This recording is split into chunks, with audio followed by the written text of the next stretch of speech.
নমস্কার, সনাতন ধর্মকথা চ্যানেলে আপনাদের সবাইকে স্বাগত। আজ বৈশাখ মাসের 21 তারিখ, সোমবার, শুক্লপক্ষের অষ্টমী তিথি। মহাভারতের আদি পর্বে 84তম অধ্যায়ে পুরুর দেহে যজাতির জরা সঞ্চার পর্ব শুরু করব। নারায়ণং নমস্কৃত্য নরং চৈব নরোত্তমং দেবীং সরস্বতীং ব্যাসাং ততো জয়মুদীরয়েৎ। ঋষি বৈশম্পায়ন বললেন, রাজা যজাতি জরাগ্রস্ত হয়ে নিজের রাজধানীতে ফিরে নিজের জ্যেষ্ঠ পুত্র যদুকে বললেন, হে বৎস, শুক্রাচার্যের অভিশাপের প্রভাবে এই মহাঘোর জরা আমাকে আক্রমণ করেছে, কিন্তু আজও পর্যন্ত আমি বিষয় সুখ ভোগ করে পরিতৃপ্ত হতে পারিনি। যদি তুমি আমার জরা এবং পাপ গ্রহণ করো, তাহলে আমি তোমার যৌবন নিয়ে আমার ইচ্ছা অনুরূপ বিষয় সুখ ভোগ করতে পারি। সহস্র বৎসর পূর্ণ হলে পুনরায় আমি তোমাকে তোমার যৌবন সমর্পণ করে আমি আমার পাপের সঙ্গে নিজের জরাও গ্রহণ করব। রাজা যজাতির কথা শুনে যদু বললেন, মহারাজ, জরার অনেক দোষ, তাতে পান ভোজনে যথেষ্ট ব্যাঘাত ঘটে। বার্ধক্যে কেশ এবং দাড়ি পেকে যায়, মাংসপিণ্ড শিথিল এবং সংকুচিত হয়ে যায়, জীর্ণ ব্যক্তির সৌন্দর্য লোপ পায়, নিরানন্দ এবং সকল কার্যে নিরুৎসাহ হতে হয়। আত্মীয় স্বজনেরা জরাকীর্ণ ব্যক্তিকে পদে পদে অচ্ছুত মনে করে। অতএব আমি এই জরা গ্রহণ করতে পারব না। আপনার আমার থেকে প্রিয় অন্য পুত্র যারা আছে তাদেরকে এই জরা প্রদান করুন। যজাতি বললেন, তুমি যেহেতু আমার পুত্র হয়ে নিজের যৌবন প্রদান করতে সম্মত হলে না, অতএব তোমার বংশ পরম্পরায় কেউই রাজ্যের অধিকারী হতে পারবে না। তারপর রাজা যজাতি তুর্বসুর কাছে গিয়ে বললেন, বৎস তুর্বসু, আমার পাপ এবং জরা তুমি ভোগ করো এবং তোমার যৌবন নিয়ে আমি বিষয় সুখ উপভোগ করব। সহস্র বৎসর কেটে গেলে পুনরায় আমি তোমাকে তোমার যৌবন সমর্পণ করে আমি আমার পাপ এবং জরা গ্রহণ করব। তুর্বসু পিতার কথা শুনে বললেন, হে পিতা, রূপনাশিনী জরা মানুষকে ইচ্ছা অনুরূপ ভোগ সুখে বঞ্চিত করে। জরার প্রভাবে বুদ্ধি ভ্রংশ হয়, পদে পদে প্রাণনাশের আশঙ্কা উপস্থিত হয়। অতএব আমি আপনার জরা গ্রহণ করতে সম্মত নই। যজাতি বললেন, বৎস, তুমি আমার পুত্র হয়ে আমার প্রার্থনা পূরণে সম্মত হলে না, অতএব আমি তোমাকে অভিশাপ দিচ্ছি। তুমি নির্বংশ হবে এবং সংকীর্ণ ব্যবহারযুক্ত ধর্মসম্পন্ন প্রতিলোমজ রাক্ষস, চণ্ডাল, তির্যক জনিজাত পশু ধর্মা এবং পাপিষ্ঠদের রাজা হবে।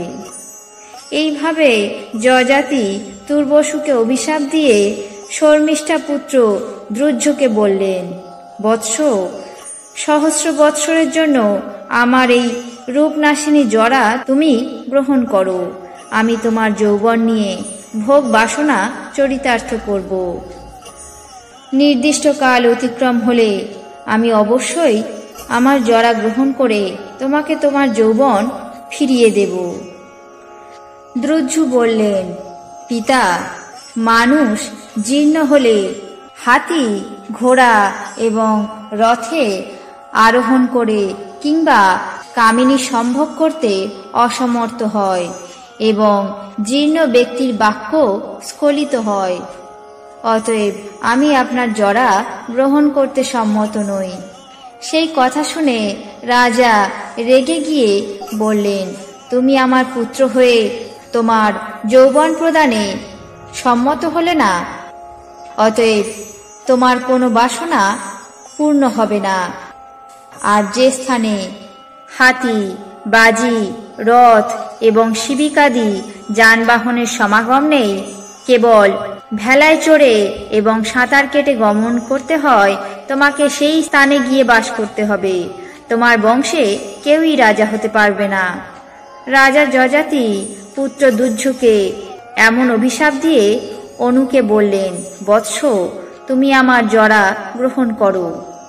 অনু বললেন, মহারাজ, জীর্ণ ব্যক্তি অসুচি এবং বালকের মতো অনিয়ত কালে অর্থাৎ অকালে ভোজন করতে প্রবৃত্ত হয় এবং যথাসময়ে অগ্নি পূজা, হোম যজ্ঞাদি ক্রিয়া সম্পন্ন করতে পারে না। সুতরাং আমি আপনার জরা গ্রহণ করতে পারবো না। তখন রাজা যযাতি বললেন, তুমি আমার পুত্র হয়ে জরার দোষ উল্লেখ করে যৌবন প্রদান করতে অসমর্থ হলে, অতএব আমি তোমাকে এখন অভিশাপ দিচ্ছি। তুমি অচিরেই জরা দোষে লিপ্ত হবে। তোমার সন্তান সন্ততি যৌবন পাওয়া মাত্রই কাল গ্রাসে পতিত হবে। এমন অভিশাপ দেওয়ার পর সর্বশেষে রাজা যযাতি পুরুর কাছে গিয়ে উপস্থিত হয়ে বললেন, বৎস পুরু, আমি শুক্রাচার্যের অভিশাপে জরাগ্রস্ত হয়েছি। আমার কেশ এবং দাড়ি পেকে গেছে, মাংসপিণ্ড গলিত হতে শুরু করেছে, কিন্তু আমি যৌবন সুখ সম্ভোগ করে এখনো পর্যন্ত তৃপ্ত হতে পারিনি। সুতরাং তুমি আমার পাপের সঙ্গে এই জরা গ্রহণ করো। আমি তোমার যৌবন নিয়ে কিছুকাল ইচ্ছা অনুরূপ বিষয় ভোগ করব। আমি অঙ্গীকার করছি, 1000 বৎসর অতিক্রান্ত হলে তোমার যৌবন আমি তোমাকে পুনরায় ফিরিয়ে দিয়ে আমার পাপের সঙ্গে জরাও গ্রহণ করব। হে পুরু, তুমি আমার সব থেকে প্রিয়তম পুত্র।